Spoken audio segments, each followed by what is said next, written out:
Yet another peace agreement in Libya. But will this one hold? The main warring factions say it's a permanent deal. But what are the guarantees, and can it end outside interference in Libya? This is Inside Story.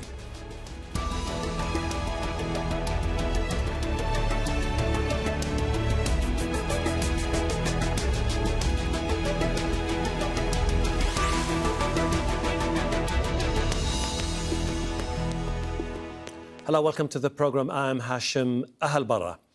It's been praised as historic, but received by many with caution. Libya's warring sides have agreed to what the UN is calling a permanent ceasefire. The deal was signed after nearly a decade of conflict, triggered by the downfall of longtime leader Muammar Gaddafi. Libya has been in turmoil ever since he was removed from power in 2011. There have been two rival administrations, one in Tripoli and one other in the east in Toubruk. Both sides praised the deal and promised to abide by it. Let's take a closer look at the main terms of the deal. Military and armed groups must leave the front lines, and all mercenaries and foreign fighters have to be out of Libya within 3 months. The two sides will work with the UN to start identifying each armed group operating within the country. And they'll form a combined limited military force of regular personnel that reports to a joint commission. Also, the all-important question of oil, full production and exports are to resume as soon as possible. We'll bring in our panel shortly, but first, Al Jazeera's Malik Trainer has been gauging reaction in Misrata. The city's dealt with severe hardship since warlord Khalifa Haftar launched his push for Tripoli in April 2019. Here's his report. For Libya, which has been engulfed in violence for nearly 10 years, these past 14 months have only seen the fighting worsen. While the east of the country is under the control of warlord Khalifa Haftar and the Toubruk-based House of Representatives, the West is controlled by the UN-recognized government of national accord, led by Prime Minister Fayez al-Sarraj. They are based in the capital, Tripoli. Haftar, who is supported by Russia, Egypt, and the United Arab Emirates, launched an offensive on Tripoli in April 2019, but was pushed back earlier this year as pro-GNA forces received support from Turkey. Here in central Misrata, coffee shop worker Abdullah watched the news of a nationwide ceasefire played on the TV. He's optimistic the agreement will lead to a stable Libya. We have had enough war. We want a democratic and united Libya and an end to this bloodshed. We have dreams and aspirations and want to live peaceful and happy lives. But not everyone is as optimistic. Who will guarantee a ceasefire? We've seen these agreements before, and then the fighting continued. Libyans don't have the power to make these decisions. It's the foreign parties who will decide if we will have a ceasefire. If they decide to end the fighting, maybe then we will have peace. Misrata is Libya's third largest city and a primary source of military power for the internationally recognized government in Tripoli. According to city officials, over 700 men from the city have been killed in the fighting since warlord Khalifa Haftar launched his failed military campaign to capture the capital. Although many Libyans are hopeful that this agreement will lead to a permanent ceasefire and a political solution, some are skeptical that warlord Khalifa Haftar and his foreign backers will actually adhere to it. For Abdullah and many Libyans like him, there's a sense of hope that things here will get better. But the real test lies in implementing the commitments of the agreement. Malik Traina, Al Jazeera, Misrata.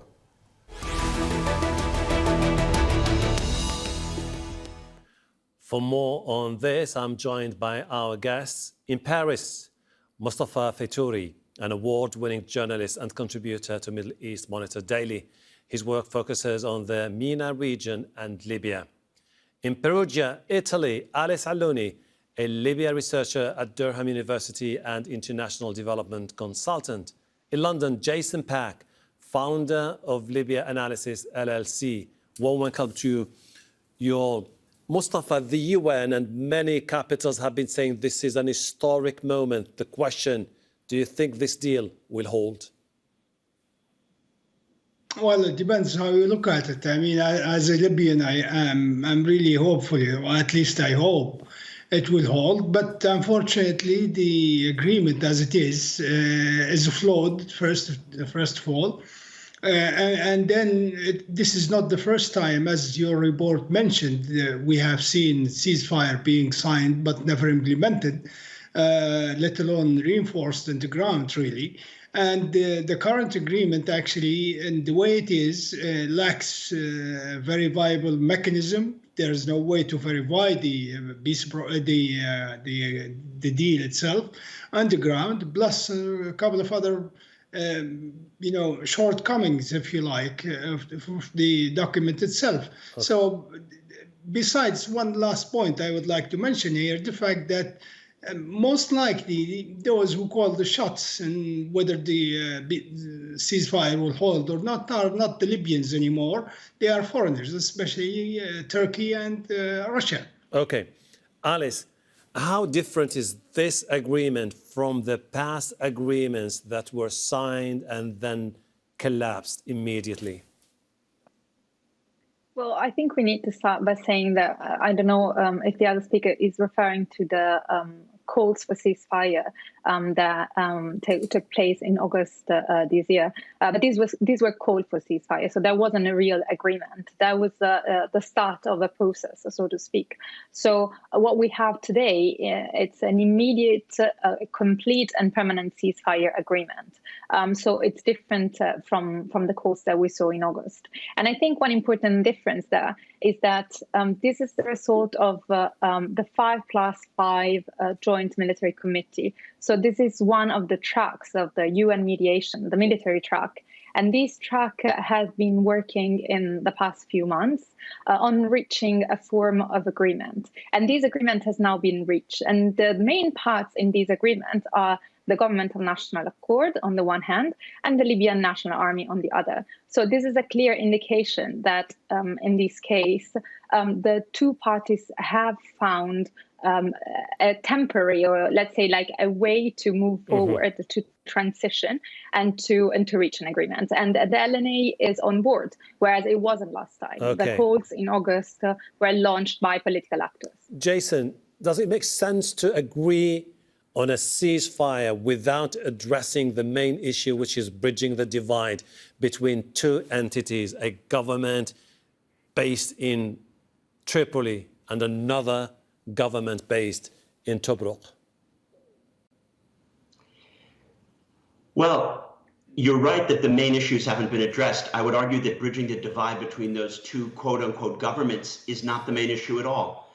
The main issue is about how Libya's economic resources will be allocated and how the corrupt system with subsidies and semi-sovereign institutions will be dealt with. And those issues have been kicked down the road. However, I agree with what my friend in Paris, Mustafa Fetouri, has said, which is that Libyans have a right to be hopeful. The optics of this deal are very powerful, and Stephanie Williams has been a genius in stealing away for the UN the primacy from competitive processes. There's an attempt to dominate the Libya file, and Russia and Turkey have dominated mediation over the last 8 months, just as they've dominated the conflict militarily. And now the UN, and therefore inter alia Western powers, have asserted an attempt to control the Libya file moving forward.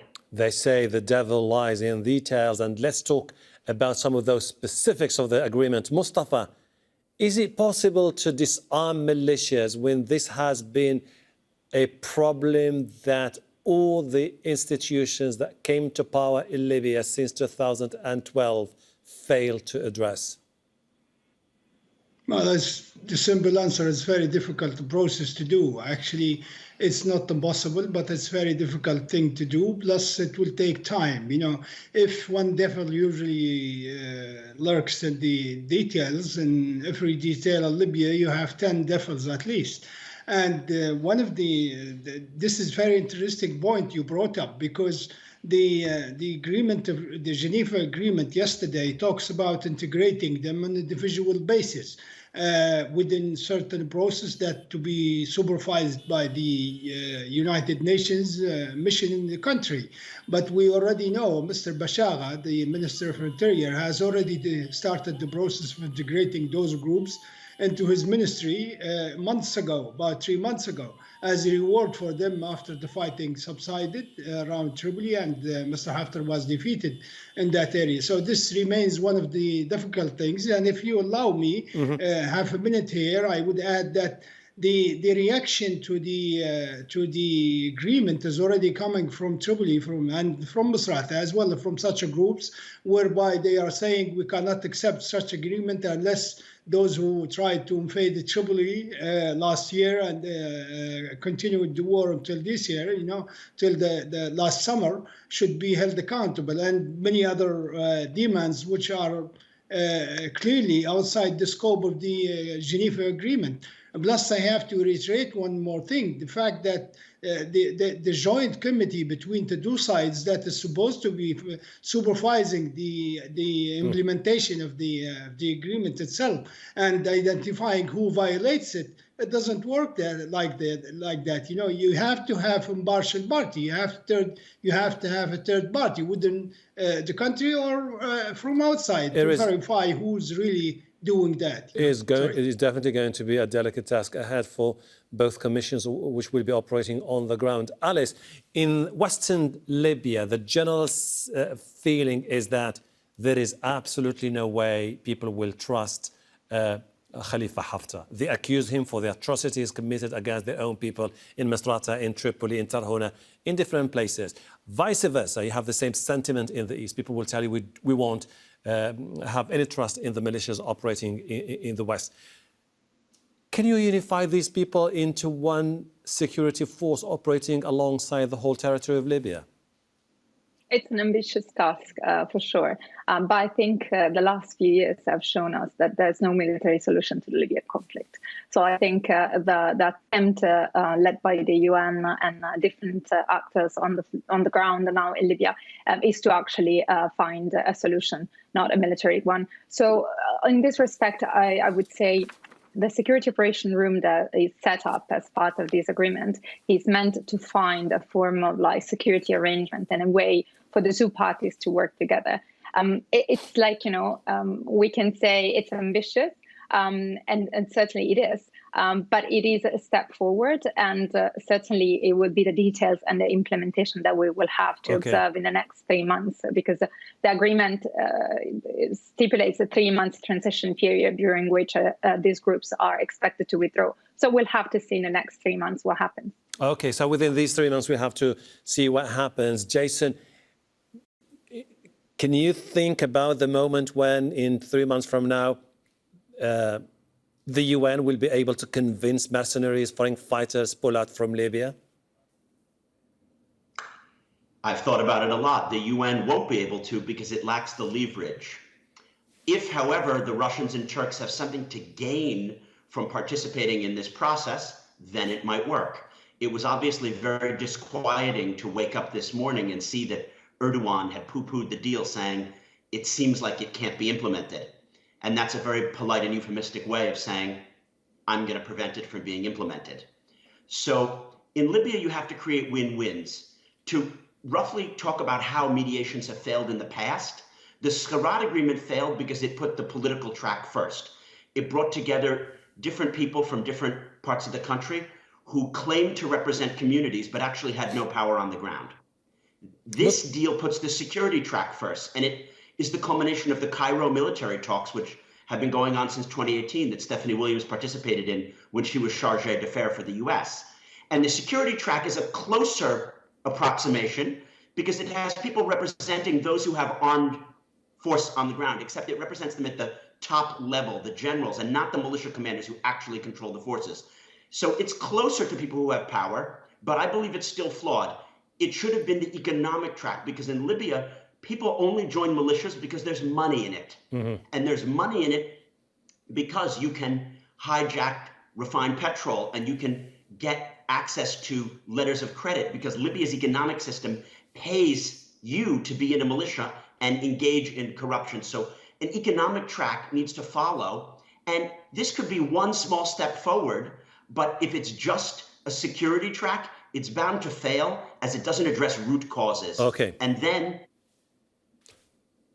we'll have to cover different angles here. Mustafa, why do you think Erdogan's been very skeptical about the agreement?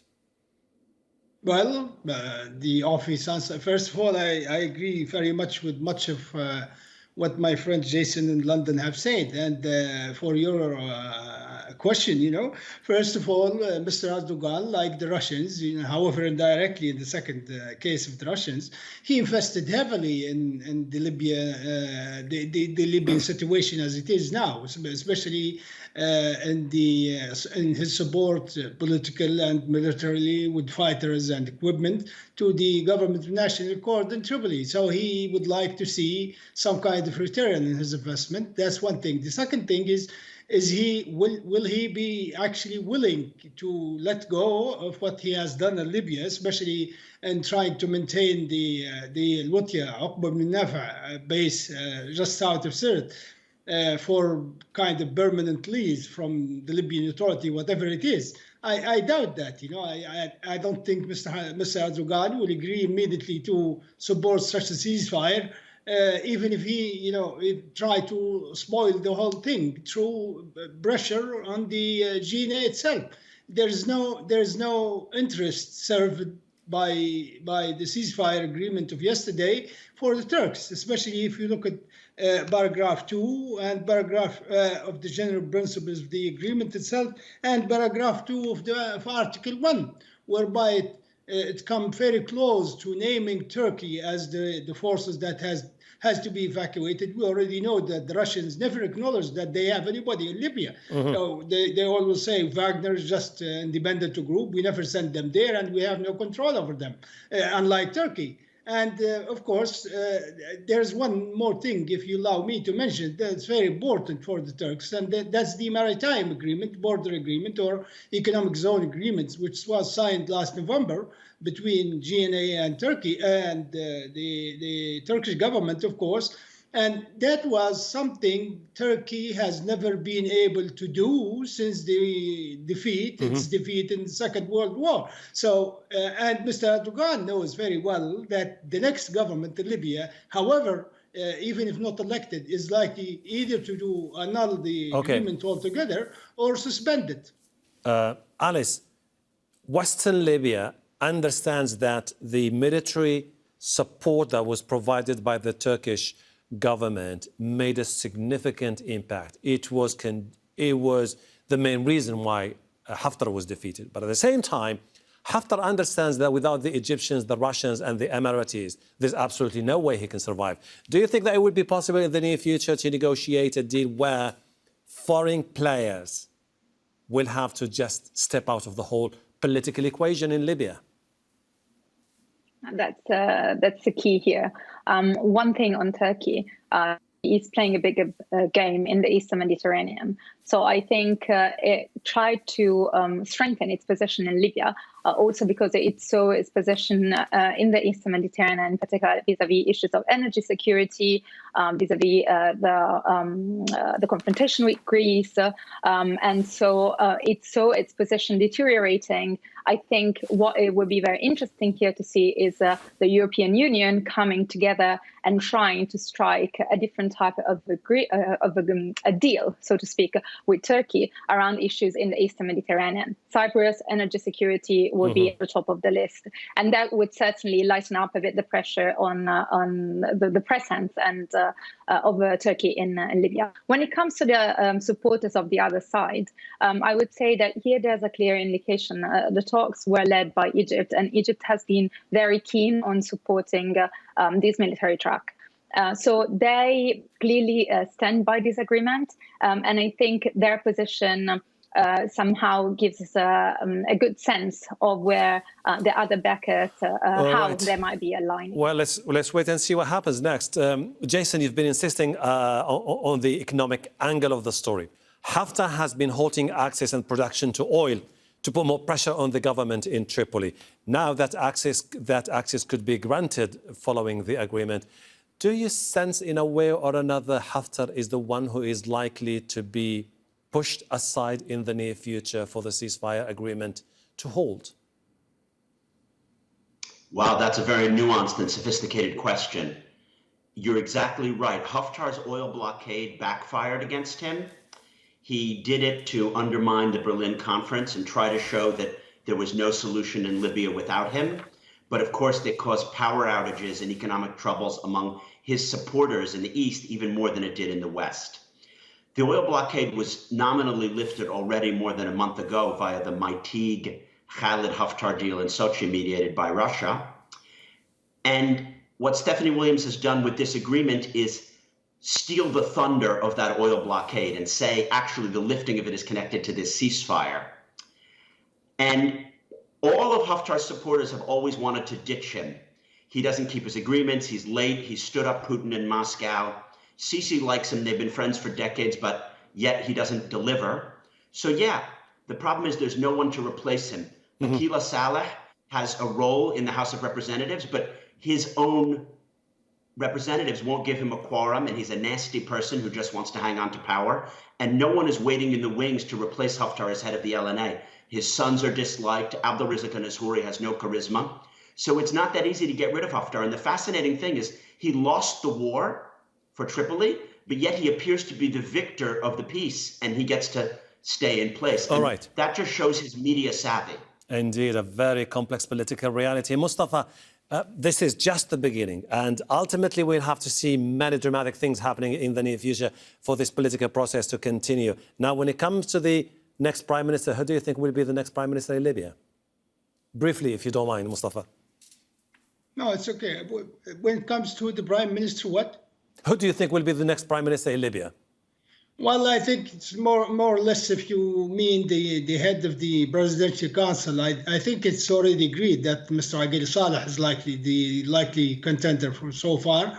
And he has some kind of agreement, overall agreement among the different parties, just to kind of reward him before he leaves the whole political scene in the country. But if I could add, the reason why I ask you this question, Mustafa, you do understand that the Presidential Council is not going to have any biggest say in the near future. It is going to be the government. And when it comes to the government, we're talking about Prime Minister, the one who is going to take over from Faiz al-Sarraj. And he's most likely someone who is politically backed by people in Tripoli and Masrata. Well, this is very difficult to say because there are various different names, But the government, such a government will actually have less power, not more power. And if there's one thing I could add here, it's very important. The real test for the Geneva Agreement of yesterday is the fact that the political track that's going to start in Tunisia around November 7th, just a few days from now, if we can, if the different parties can translate what happened in Geneva yesterday into political agreement, then we could say we are on the road to peace in Libya. Otherwise, no. And this is going to be my last question to Alice. Alice, we've seen Libya moving from direction to another since 2011. Calls for freedom, then a civil war, then a political divide. Do you think that this could be the moment for the East-West to bridge their divide, in the sense to recognize that this could be their last chance? Otherwise, it's going to be a descent into chaos and anarchy. These processes are very long and normally very tense and difficult, to be honest, to forecast. But for sure, the intention when it comes in particular to the Libyan people is to keep united and regain the national sovereignty and the sovereignty of its institutions, the legitimacy of its institutions. So I think what will be interesting to see at the beginning of November, it's a Libyan Political Dialogue Forum. That is a forum that is meant to bring together different political and civil society actors, and that will be discussed, the government and a new governance framework. So I think it would be very interesting then to see where the country will go from there. And we will continue to keep a close eye on Libya as the political process continues to unfold for the coming months ahead. Mustafa Fetouri, Alice Alunni, Jason Packer, really appreciate your insight. Thank you. Looking forward to talking to you in the near future. And thank you too for watching. You can see the program again anytime by visiting our website, aljazeera.com. For further discussion, go to our Facebook page. That's facebook.com/AJ Inside Story. You can also join the conversation on Twitter. Our handle is @AJ Inside Story. For me, Hashem, Ahelbarra, and the entire team here in Doha. Bye for now.